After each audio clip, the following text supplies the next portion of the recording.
আমি অমিত শাহকে বলবো 4 তারিখ বাংলায় থাকবেন আপনি, 4 তারিখ দেখা হবে। 4 মে ডিজে বাজবে, রবীন্দ্রসঙ্গীত নয়। আর আমি মমতা ব্যানার্জির মতো উদার নই, বিজেপির সাথে বেশি উদারতা দেখাতে নেই। 4 তারিখ বেলা 12টার পর অমিত শাহ যেন কলকাতায় থাকে। তাদের জন্য এবার রবীন্দ্রসঙ্গীত না, এবার 4 তারিখ ডিজে বাজবে, তৈরি থাকো। এই রকম ভাষায় হুঁশিয়ারি দিয়েছিলেন অভিষেক বন্দ্যোপাধ্যায়। সেই উদ্ধত্ত কোথায় গেল এখন? একদিকে ভবানী ভবনে হাজিরা দিতে হচ্ছে হাইকোর্টের নির্দেশে, অন্যদিকে সিআইডি আরও একটা কেস, অর্থাৎ এই হুমকি সংক্রান্ত যে কেস করা হয়েছিল, যেটা রাজ্য পুলিশ দেখছিল, সেইটা দায়িত্বভার গ্রহণ করলো সিআইডি। অন্যদিকে একেবারে তার বাড়ির বিভিন্ন বেআইনি অংশ ভাঙার নির্দেশ দিলেন পুর কমিশনার। চারিদিক থেকে বারুদ কিন্তু জমতে শুরু হয়েছে। যখন তখন বিস্ফোরণ লাগতে পারে। এই বিস্ফোরণ সে বিস্ফোরণ নয়, উদ্ধত্ত একেবারে সাধারণ মানুষকে, বিভিন্ন শ্রেণীর মানুষকে পায়ের তলায় রাখার যে উদ্ধত্ত। এত অ্যারোগ্যান্সের কি আছে? শিক্ষা হয় না, সময় থেকে শিক্ষা পেল না। সেই উদ্ধত্ত ভেঙে চুরে চুরমার হয়ে যাবার বিস্ফোরণ। সিএন ডিজিটালে আপনাদের স্বাগত। আপনারা দেখছেন পলিটিক্যাল ফাইলস, আর আমি আপনাদের সঙ্গে রয়েছি মণি ভট্টাচার্য। একেবারে শুরুতে যেটা বলবো, বারুদ জমতে শুরু করেছে। এই বারুদ বিস্ফোরণ হতে বেশি সময় লাগবে বলে মনে হচ্ছে না। এই বারুদ যে কোনো শ্রেণীর মানুষকে একেবারে পায়ের তলায় রাখার বারুদ। এই বারুদ উদ্ধত্তকে ধ্বংস করার বারুদ। এই বিস্ফোরণ একেবারে 2-4টে বোমা বিস্ফোরণের মতো নয়, তার থেকেও ভয়ানক। উদ্ধত্তকে ভেঙে চুরে চুরমার করে দেওয়ার বিস্ফোরণ। একেবারে সত্যজিৎ রায়ের সেই লাইন মনে পড়ে যাচ্ছে, দড়ি ধরে মারো টান, রাজা হবে খান খান। ঠিক সাধারণ মানুষ একেবারে দড়ি ধরে টান মেরেছে ভোটে, এবং ভোটের সেই রেজাল্ট এই মুহূর্তে সমস্ত উদ্ধত্তকে ভেঙে চুরে দিয়েছে অভিষেক বন্দ্যোপাধ্যায়ের। একদিকে অভিষেক বন্দ্যোপাধ্যায়ের জন্য মমতা বন্দ্যোপাধ্যায়ের তৈরি করা দল অর্থাৎ তৃণমূল কংগ্রেস ভেঙে চুরে চুরমার হয়ে যাচ্ছে। অন্যদিকে এই অভিষেক বন্দ্যোপাধ্যায় এই মুহূর্তে সিআইডির ঘেরাটোপে। শুধু এইখানেই শেষ নয়, তার বেআইনি নির্মাণ, তার দলের সমস্ত যারা বলা ভালো বিধায়ক বা সাংসদ, তারাও এই মুহূর্তে একেবারে চোটে লাল হয়ে রয়েছেন অভিষেক বন্দ্যোপাধ্যায়ের বিরুদ্ধে। সব মিলিয়ে কোথায় গেল তার এই উদ্ধত্ত? শুরুতে যদি বলি তাহলে বলবো, ইতিমধ্যে হাইকোর্টের নির্দেশে সন্ধ্যে 6টার মধ্যেই হাজিরা দিয়েছেন। বেলা 5টা 49 একেবারে সিআইডি অফিসে ভবানী ভবনে গিয়ে হাজিরা দিয়েছেন অভিষেক বন্দ্যোপাধ্যায় দিল্লি থেকে এসে। এইখানেই শেষ নয়, তাকে শৈজাল কাণ্ডে জিজ্ঞাসাবাদ করা হবে। তার আগে 3বার নোটিশ দেওয়া হয়েছে। তিনি সশরীরে হাজিরা দেওয়ার নির্দেশকে অমান্য করেছেন এবং বলা ভালো তিনি এড়িয়ে গিয়েছেন, সময় চেয়ে পাঠিয়েছেন। কিন্তু আজ এই মামলা হাইকোর্টে ওঠে। হাইকোর্টের তরফ থেকে পরিষ্কার জানিয়ে দেওয়া হয়, না কোনো রকমভাবে এই হাজিরা এড়ানো চলবে না, তাকে কোনো রক্ষা কবচ নয়। যদিও বলা ভালো যে তার বিরুদ্ধে কোনো বড় পদক্ষেপ সিআইডি করতে পারবে না, অর্থাৎ তাকে গ্রেফতার করতে পারবে না 14 দিনের মধ্যে, বা বলা ভালো নেক্সট হিয়ারিং এর আগে। এইখানে ফ্যাক্ট যে অভিষেক বন্দ্যোপাধ্যায়ের উদ্ধত্ত চুরমার হয়ে গেল। সেই সিআইডি অফিস যার উল্টো দিকে দাঁড়িয়ে তিনি বলেছিলেন, আমি কাউকে পরোয়া করি না, ইডি সিবিআই তো দুধ চাই। এইবার সেই সিআইডি অফিস বা বলা ভালো ইডি সিবিআই এর থেকে একেবারে রাজ্যের তদন্তকারী সংস্থা সিআইডি, তারা তার উদ্ধত্তকে নষ্ট করে দিল এবং ইতিমধ্যে তাকে শৈজাল কাণ্ডে তাকে ডেকে পাঠানো হয়েছে। বলে রাখতে হবে, শৈজাল কাণ্ড যেখানে বিধানসভার বিভিন্ন তৃণমূলেরই বিধায়ক তারা অভিযোগ করেছিলেন যে রেজুলেশন যেটা জমা দেওয়া হয়েছিল বিধানসভায়, সেইটায় যে 13 জন বিধায়কের সই করা হয়েছিল, যেখানে ব্লক লেটারে সই ছিল, সেই বিধায়কদের সইয়ের মধ্যে 13 জন বিধায়কদের সই ব্লক লেটারে ছিল, যেগুলো সেই বিধায়কদের সই নয়। তার মধ্যে 2 জন বিধায়ক সন্দীপন সাহা ও ঋতব্রত বন্দ্যোপাধ্যায় তারা অভিযোগ করেন, একেবারে সরাসরি সরাসরি স্পিকারকে যে সেই সই তাদের নয়। কিছুদিন পরেই হেয়ার স্টেট থানায় কিন্তু অভিযোগ দায়ের করা হয় একেবারে বিধানসভার শৃঙ্খলা রক্ষা কমিটির তরফ থেকে।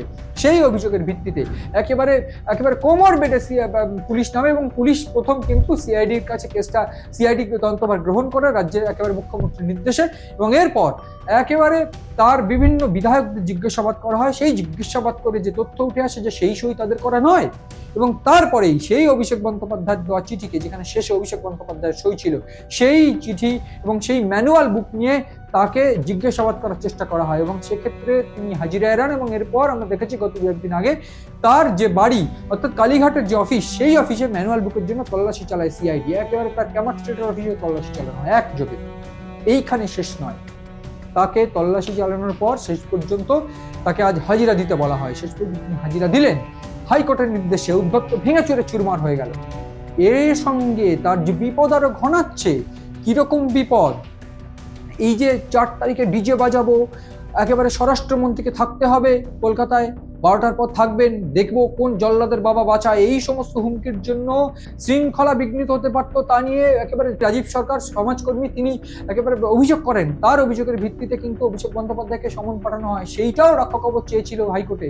সেক্ষেত্রে একেবারে রক্ষা কবচ না পেলেও অভিষেক বন্দ্যোপাধ্যায় চাপে ছিল। সেই মামলা এবার সিআইডির কাছে গিয়ে পৌঁছলো। ফলে সব মিলিয়ে সেই মামলায় হাইকোর্ট কিন্তু প্রশ্ন করেছিল যে যদি এই ফলটা উল্টো হতো, যদি তৃণমূল যদি জিততো, তাহলে তো ফলাফল মারাত্মক হতো। কি করে একেবারে দলের উচ্চ পদস্থ নেতা হয়ে তিনি কি করে এই কথা বলতে পারেন? এই চিত্র আমরা দেখেছি।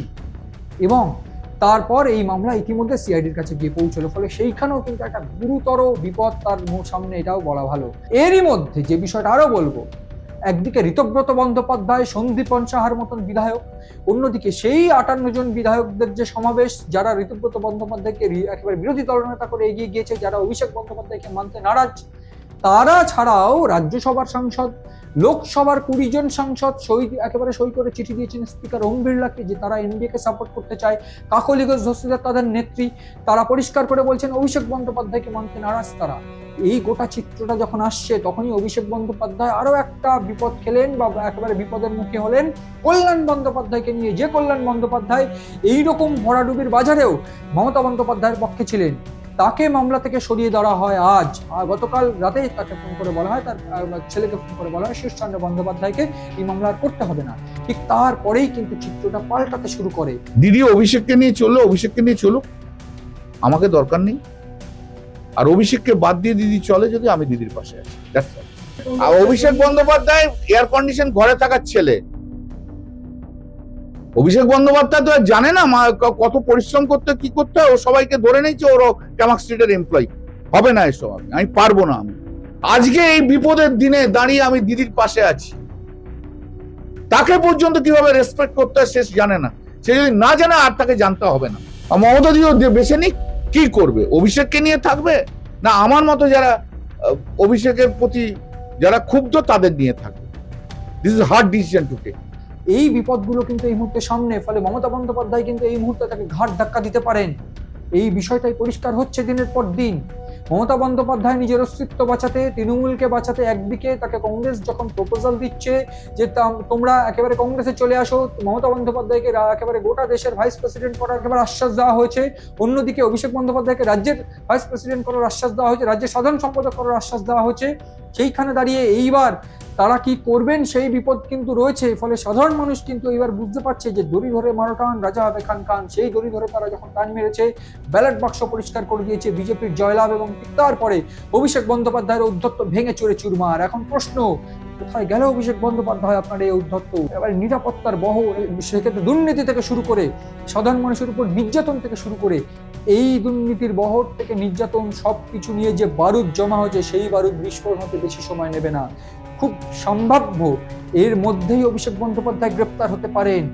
তার কারণ একাধিক দুর্নীতি থেকে শুরু করে এই ধরনের ঘটনাগুলো অভিষেক বন্দ্যোপাধ্যায়ের গ্রেপ্তারি কিন্তু অবশ্যম্ভাবী। ফলে সব মিলিয়ে দাঁড়িয়ে এই বিস্ফোরণ, এই ঔদ্ধত্য একেবারে যেখানে ভেঙে চুরে চুরমার হয়ে যাবে, তা কিন্তু ইতিমধ্যে শুরু হয়ে গেছে।